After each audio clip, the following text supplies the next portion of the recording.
Okay, so I'm going to show you how to embed a YouTube video into your Canvas directly.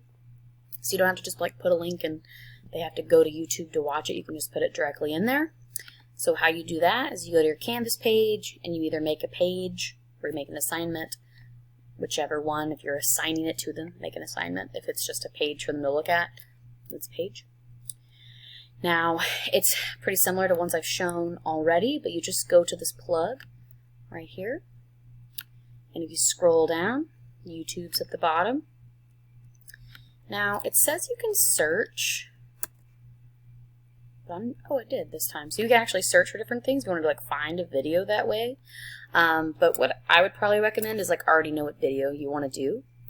And just like how you would normally share a video, you go to your video, you hit share, and you copy that link. And then up here in the search, you can just copy and paste that link, hit enter. And then it's there, and you hit embed. And now it's there. So that's it. You go to that little plug button, you choose YouTube, you choose your video, you hit embed.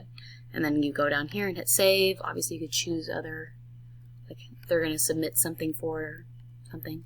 But now it's embedded. So now when they click on it, they don't have to like, go to YouTube or anything. It's in Canvas. So that's it.